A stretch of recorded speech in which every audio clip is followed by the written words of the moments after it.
दोस्तों, आज हम उस किताब की बात करने जा रहे हैं जिसने प्रकाशित होते ही पूरी दुनिया में हलचल मचा दी थी। Rich dad poor dad.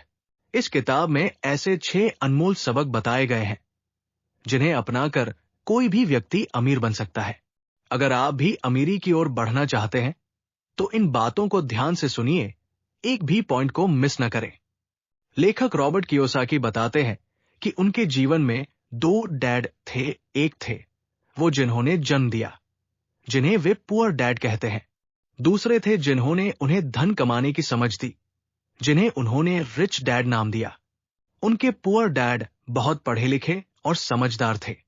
उन्होंने पीएचडी की डिग्री हासिल की थी और 4 साल की डिग्री को 2 साल से भी कम समय में पूरा कर लिया था। दूसरी ओर उनके रिच डैड 8वीं कक्षा से आगे नहीं पढ़ पाए थे। दोनों ने जिंदगी भर कड़ी मेहनत की, लेकिन अंतर था परिणामों में। पढ़े लिखे डैड सारी पढ़ाई के बावजूद जिंदगी भर पैसों की तंगी में रहे और कर्ज के साथ इस दुनिया से गए। जबकि कम पढ़े लिखे डैड अमेरिका के हवाई राज्य के सबसे अमीर लोगों में गिने जाने लगे और करोड़ों डॉलर की संपत्ति अपने परिवार, चर्च और जरूरतमंदों को देकर गए। ऐसा क्यों हुआ? क्योंकि दोनों डैड की सोच पैसे को लेकर बिल्कुल अलग थी। पुअर डैड का मानना था पैसे का मोह ही सभी बुराइयों की जड़ है, जबकि रिच डैड कहते थे पैसे की कमी ही सभी बुराइयों की जड़ है। पुअर डैड अक्सर कहते, मैं इसे नहीं खरीद सकता। रिच डैड कहते, ऐसा मत कहो। पूछो, मैं इसे कैसे खरीद सकता हूं? पहला वाक्य सोच को बंद कर देता है, जबकि दूसरा सोचने के लिए प्रेरित करता है। जब आप कहते हैं मैं इसे नहीं खरीद सकता, तो आपका दिमाग काम करना बंद कर देता है। लेकिन जब आप पूछते हैं मैं इसे कैसे खरीद सकता हूं, तो दिमाग हल निकालने में लग जाता है। रॉबर्ट के दोनों डैड की सोच में जमीन आसमान का फर्क था। पुअर डैड कहते थे मेहनत से पढ़ो ताकि नौकरी मिल सके। रिच डैड कहते थे पढ़ाई करो ताकि एक दिन कंपनी खरीद सको। एक कहते मैं अमीर नहीं हूं क्योंकि मुझे बच्चों को पालना है। दूसरे कहते मुझे अमीर बनना ही है क्योंकि मुझे बच्चों की जिम्मेदारी उठानी है। एक डैड डिनर टेबल पर पैसे और बिजनेस की बात करने से रोकते थे, जबकि दूसरे डैड इन विषयों पर खुलकर चर्चा करते थे। एक कहते थे पैसों को लेकर हमेशा सुरक्षित रहो, रिस्क मत लो। दूसरे कहते थे जोखिम उठाना सीखो, तभी बड़ा हासिल कर सकते हो। एक मानते थे घर हमारी सबसे बड़ी संपत्ति है। दूसरे कहते थे घर एक जिम्मेदारी है, निवेश नहीं। अगर आप इसे सबसे बड़ा निवेश मानते हैं तो आप गलत सोच रहे हैं। दोनों ही समय पर अपने बिल चुकाते थे, लेकिन एक सबसे पहले, दूसरा सबसे अंत में। एक डैड ने रॉबर्ट को सिखाया कि कैसे अच्छा बायोडाटा लिखा जाए। दूसरे ने सिखाया कि कैसे मजबूत बिजनेस प्लान बनाया जाए ताकि खुद नौकरियां दे सको। रॉबर्ट को जल्दी ही यह समझ में आ गया कि किसी की आर्थिक स्थिति उसकी सोच पर निर्भर करती है। उनके पुअर डैड इसलिए गरीब नहीं थे क्योंकि वो कमाते कम थे, बल्कि इसलिए क्योंकि उनकी सोच और आदतें गरीबों जैसी थी। जब रॉबर्ट की शिक्षा रिच डैड के साथ शुरू हुई, तब वे केवल 9 साल के थे। रिच डैड ने उन्हें आने वाले 30 वर्षों में कुल 6 मुख्य सबक सिखाए और रिच डैड पुअर डैड किताब इन्हीं 6 सबकों पर आधारित है। अब मैं आपको वही 6 महत्वपूर्ण सबक बताने जा रहा हूं जिन्होंने न केवल रॉबर्ट के रिच डैड को अमीर बनाया, बल्कि रॉबर्ट को भी। तो ध्यान दीजिए, एक भी बात मिस मत करना। सबक नंबर 1, अमीर लोग पैसों के लिए काम नहीं करते, पैसा उनके लिए काम करता है। गरीब और मिडिल क्लास लोग दिन रात मेहनत करते हैं, लेकिन पैसों के पीछे, जबकि अमीर लोग कुछ ऐसा करते हैं कि पैसा उनके पीछे काम करता है। अब सवाल ये उठता है, गरीब और मिडिल क्लास लोग पैसों के पीछे क्यों भागते हैं? क्योंकि वो, रॉबर्ट कहते हैं, जब किसी मिडिल क्लास व्यक्ति को नौकरी मिलती है तो वो तुरंत अपने लिए नई चीजें खरीदने लगता है। महंगे कपड़े, जूते, फोन, कार, और फिर शुरू हो जाती है ईएमआई की जंजीर। हर महीने किस्तें चुकानी होती है और डर रहता है कि कहीं नौकरी छूट गई तो। अगर एक महीने की सैलरी ना आई तो कर्ज कैसे चुकाएगा? कहीं बैंक कार न उठा ले, लोग क्या कहेंगे? यही सोच उसे रोज सुबह काम पर भेजती है, शाम को थकाकर लौट आती है और महीने के अंत में सैलरी आकर सीधी ईएमआई में चली जाती है। ये चक्र चलता ही रहता है, हर दिन, हर महीने, हर साल। और इस चक्र से निकलना आसान नहीं होता। इसी को रैट रेस कहा गया है। अगर आप इस चूहा दौड़ से बाहर निकलना चाहते हैं, तो सबसे पहले ये समझिए कि पैसे के लिए काम करना बंद कीजिए, बल्कि पैसे को अपने लिए काम पर लगाइए। यही अमीर लोग करते हैं। कैसे? आने वाले सबक में इसी का जवाब मिलेगा। ज्यादातर लोग पूरी जिंदगी इस बात को नहीं समझ पाते कि असली सवाल ये नहीं है कि आप कितना कमाते हैं, बल्कि असली बात ये होती है, आप कितना बचा पाते हैं। आपने उन लोगों की कहानियां सुनी होंगी जिन्होंने लॉटरी जीतकर रातों रात करोड़पति तो बन गए, लेकिन कुछ सालों बाद फिर से वही लौट आए जहां से उन्होंने शुरुआत की थी। ऐसे भी उदाहरण हैं, प्रोफेशनल एथलीट्स जो 24 साल की उम्र में करोड़ों कमा रहे होते हैं, लेकिन 34 तक हालात इतने खराब हो जाते हैं कि उन्हें पुलों के नीचे सोना पड़ता है। इसका कारण क्या है? सिर्फ एक, पैसे की समझ की कमी। लंबी दौड़ में मायने ये नहीं रखता कि आपने कितना कमाया, बल्कि ये मायने रखता है कि आपने कितना बचाया और उसे कितनी दूर तक सुनियोजित किया। मेरे अमीर डैड ने मुझे बचपन में कहा था, अगर अमीर बनना है तो सबसे पहले पैसे की समझ पैदा करो। पैसे की समझ लाने के लिए जरूरी है कि आप एसेट और लायबिलिटी का फर्क जानें, और फिर हमेशा वही चीजें खरीदे जो संपत्ति, एसेट्स होती है। अगर आप वाकई अमीर बनना चाहते हैं, तो ये एकमात्र नियम है जिसे आपको जानना और अपनाना है। ये सुनने में आसान लगता है, लेकिन ज्यादातर लोग इस बात की गहराई को कभी नहीं समझ पाते। कई लोग जिंदगी भर सिर्फ इसलिए पैसों की तंगी में फंसे रहते हैं क्योंकि उन्हें कभी ये नहीं पता चलता कि संपत्ति और दायित्व, लायबिलिटीज में फर्क क्या होता है। अमीर लोग संपत्ति इकट्ठा करते हैं, गरीब और मिडिल क्लास लोग दायित्व जमा करते हैं, और यही उन्हें लगता है कि वो भी संपत्ति है। अगर ये इतना सीधा सा नियम है, तो फिर हर कोई अमीर क्यों नहीं बन पाता? क्योंकि लोग एसेट और लायबिलिटी के बीच के फर्क को ही नहीं समझते। अब सवाल यह है, दोनों में फर्क क्या है? संपत्ति, एसेट, वो होती है जो आपकी जेब में पैसे डालती है। दायित्व, लायबिलिटी, वो होती है जो आपकी जेब से पैसे निकालती है। इसे फिर से सुन लीजिए। एसेट वो चीज है जो पैसे लाती है, लायबिलिटी वो चीज है जो पैसे ले जाती है। अगर अमीर बनना है तो जिंदगी भर संपत्ति खरीदते रहिए। अगर गरीब ही रहना है तो दायित्वों में पैसा लगाते रहिए। यही वजह है कि बहुत से लोग जीवन भर आर्थिक परेशानियों से जूझते रहते हैं। इस बात को एक उदाहरण से समझते हैं। सुरेश और रमेश दोनों की नौकरी एक ही दिन लगती है। कुछ समय बाद दोनों के पास 10 से 10 लाख रुपए आते हैं। सुरेश 10 लाख की महंगी कार खरीदता है क्योंकि उसे लग्जरी जिंदगी पसंद है। रमेश वही पैसे एक प्लॉट में इन्वेस्ट करता है। शुरुआत में सुरेश खुश रहता है क्योंकि वो गाड़ी चला रहा होता है, जबकि रमेश बस में सफर कर रहा होता है। लेकिन 5 साल बाद रमेश का प्लॉट 20 लाख का हो जाता है।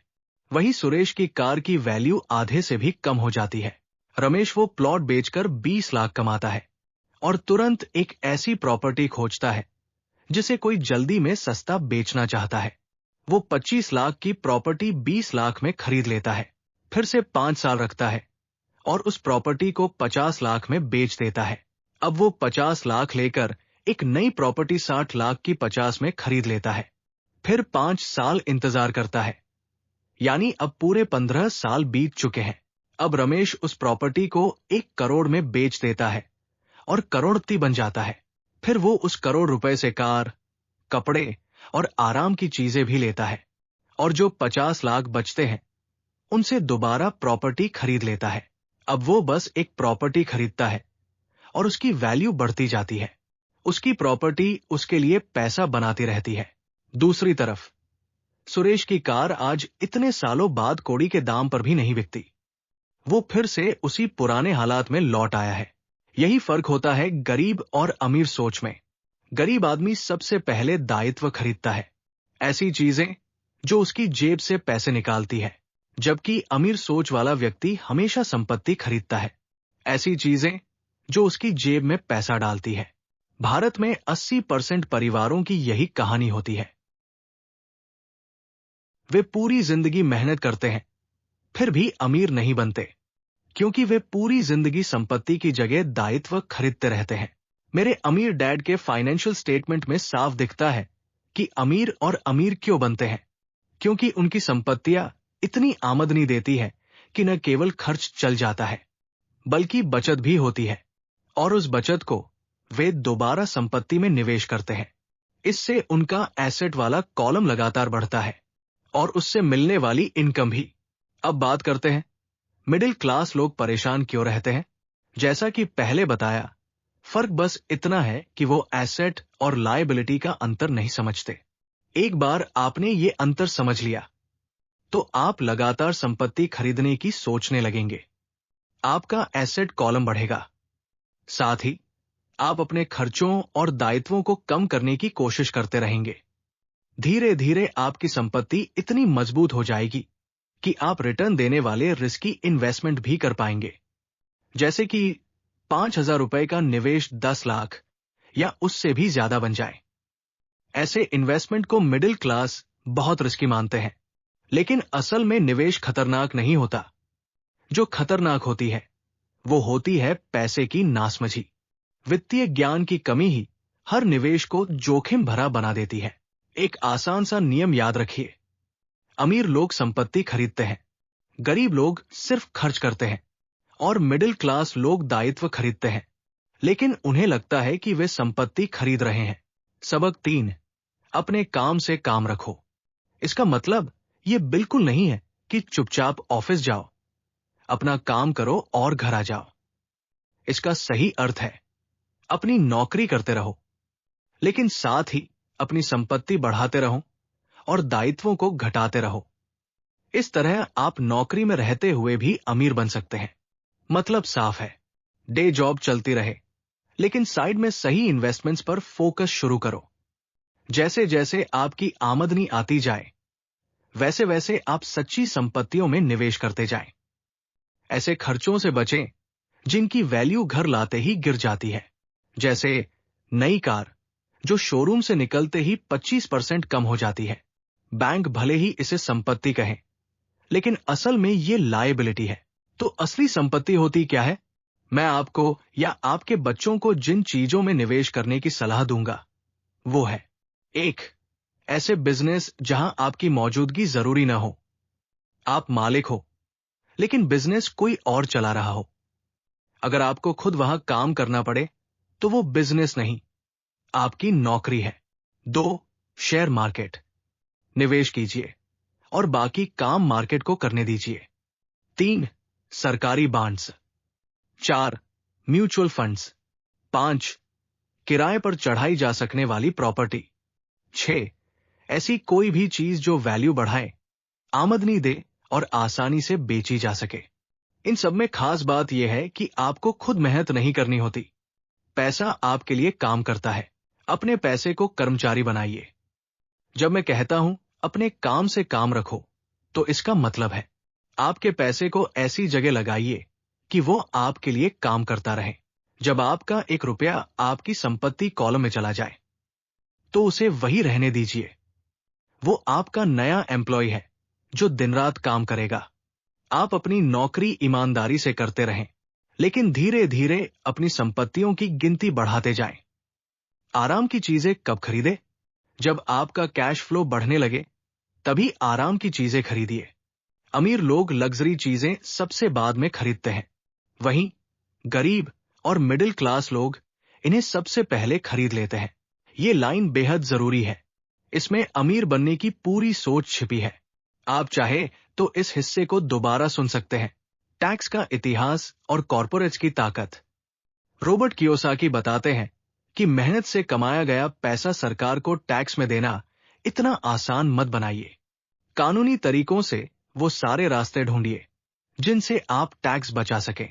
सच्चाई ये है कि अमीरों पर टैक्स कम लगता है, जबकि टैक्स का सबसे बड़ा बोझ मिडिल क्लास पर होता है। खासकर उस पढ़े लिखे मिडिल क्लास पर जो ज्यादा कमा रहा होता है। जब आपको पैसे की ताकत और सिस्टम की समझ आ जाती है तो आप डराने वाले लोगों से निपटना भी सीख जाते हैं। इसके लिए आपको कानून की जानकारी चाहिए और ये समझ भी कि टैक्स सिस्टम कैसे काम करता है। अगर आपको कुछ नहीं पता तो आपको आसानी से डराया जा सकता है, लेकिन अगर आप जानकार हैं तो आपके पास बचने के रास्ते होते हैं। इसीलिए अमीर लोग महंगे टैक्स एडवाइजर्स और वकीलों को हायर करते हैं, क्योंकि उन्हें टैक्स देने से सस्ता पड़ता है। अमीर लोग पैसा बनाते हैं।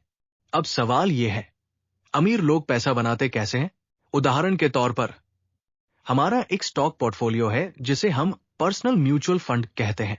हम उन कंपनियों में निवेश करते हैं जो जल्दी ही अमेरिका या कनाडा के स्टॉक एक्सचेंज में लिस्ट होने वाली है।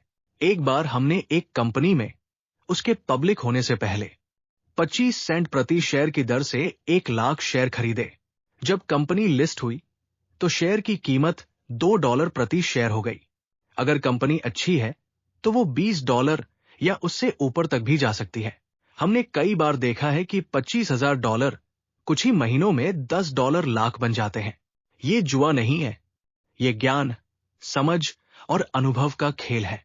जुआ तब होता है जब आप पैसे लगा देते हैं और ऊपर वाले से मन्नतें मांगते हैं। अगर आपके पास टेक्निकल नॉलेज, दिमाग और आत्मविश्वास है तो आप जोखिम को कम कर सकते हैं। याद रखिए, अवसर को आंखें नहीं, दिमाग पहचानता है। जब मैं अपनी क्लास में पूछता हूं, कितनों को लगता है कि वे मैकडॉनल्ड्स से बेहतर बर्गर बना सकते हैं, तो ज्यादातर लोग हाथ उठा देते हैं। फिर मैं पूछता हूं, अगर ऐसा है तो मैकडॉनल्ड्स आपसे ज्यादा कमाई क्यों करता है? सीधा जवाब, क्योंकि मैकडॉनल्ड्स का बिजनेस सिस्टम आपसे बेहतर है। ज्यादातर टैलेंटेड लोग गरीब होते हैं क्योंकि वे सारा ध्यान स्किल्स पर लगाते हैं, लेकिन बिजनेस और सिस्टम की समझ नहीं रखते। दुनिया में प्रतिभाशाली लेकिन गरीब लोगों की कोई कमी नहीं है। वे या तो पैसे की कमी से परेशान रहते हैं या फिर अपनी काबिलियत के हिसाब से कम कमाते हैं, और इसका कारण उनका विषय ज्ञान नहीं बल्कि उनका फाइनेंशियल अज्ञान है। वे अपनी सारी मेहनत एक बेहतर हैमबर्गर बनाने की कला को सुधारने में लगा देते हैं, लेकिन उसे बेचने या ग्राहक तक पहुंचाने की कला पर बिल्कुल ध्यान नहीं देते।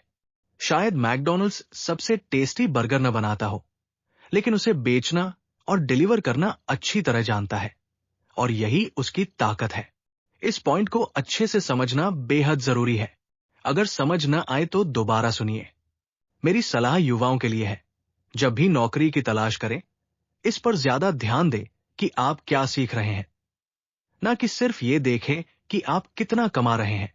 अपना भविष्य ध्यान में रखते हुए ये तय करें कि आप किस स्किल में माहिर बनना चाहते हैं, और कोई भी प्रोफेशन चुनने से पहले ये सोचे कि वो आपको चूहा दौड़, रैट रेस में तो नहीं फंसा देगा। जिंदगी भी जिम जाने की तरह होती है।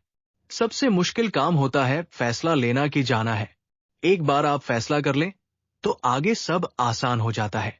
कई बार ऐसा हुआ है कि जिम जाने का मन नहीं किया, लेकिन एक बार वहां पहुंच गया और एक्सरसाइज शुरू की तो मजा आने लगा। और जब जिम से निकलता हूं तो अच्छा महसूस होता है कि मैं गया। तो दोस्तों, ये थे वो 6 सबक जो रिच डैड ने रॉबर्ट कियोसाकी को सिखाए, और जिनकी वजह से वो हवाई स्टेट के सबसे अमीर लोगों में शुमार हुए। लेकिन अभी बात अधूरी है। एक बोनस सबक भी है जो समझे बिना ना तो ये बुक पूरी तरह समझ आएगी, ना ही अमीरी का असली राज। ध्यान से सुनिए। 3 तरह की इनकम होती है। N1 अर्जित आय, अर्न्ड इनकम। N2 निष्क्रिय आय, पैसिव इनकम। N3 पोर्टफोलियो आय, पोर्टफोलियो इनकम। जब मेरे असली डैडी कहते थे, अच्छे नंबर लाओ और एक अच्छी नौकरी पाओ, तो वे मुझे अर्जित आय के रास्ते पर ले जा रहे थे। जब मेरे अमीर डैडी कहते थे, अमीर लोग पैसे के लिए काम नहीं करते बल्कि पैसा उनके लिए काम करता है, तो वे निष्क्रिय और पोर्टफोलियो आय की बात कर रहे थे। पैसिव इनकम ज्यादातर रियल एस्टेट से आती है, जबकि पोर्टफोलियो इनकम आती है स्टॉक्स, बॉन्ड्स और म्यूचुअल फंड से। बिल गेट्स जैसे लोग भी अर्न्ड इनकम से अमीर नहीं बने, बल्कि उन्होंने अपनी पोर्टफोलियो इनकम से दौलत बनाई। अमीर डैडी कहा करते थे, अमीर बनने की असली चाबी यह है कि आप अपनी अर्जित आय को जितनी जल्दी हो सके निष्क्रिय या पोर्टफोलियो आय में बदलना सीख जाएं। ये लाइन दोबारा जरूर सुनिए, क्योंकि यही गेम चेंजर है। अर्जित आय पर टैक्स सबसे ज्यादा लगता है, जबकि निष्क्रिय आय पर सबसे कम। सरकार सबसे ज्यादा टैक्स उस इनकम पर लगाती है जिसके लिए आप मेहनत करते हैं, और सबसे कम टैक्स उस पर लगाती है जिसके लिए आपका पैसा मेहनत करता है। तो दोस्तों, यही थी रिच डैड पुअर डैड की पूरी समरी। लेकिन एक बात याद रखिए, इस बुक को सिर्फ एक बार पढ़ना काफी नहीं, इसे बार बार पढ़ना चाहिए, क्योंकि हर बार आप इसमें कुछ नया सीखेंगे। अगर आप इस किताब को खरीदना चाहते हैं तो हिंदी और इंग्लिश दोनों की लिंक डिस्क्रिप्शन में दी गई है। वीडियो पसंद आए तो एंड लाइक जरूर करें एंड कमेंट में बताएं कैसा लगा एंड, और हाँ, इस चैनल को सब्सक्राइब करना मत भूलिए।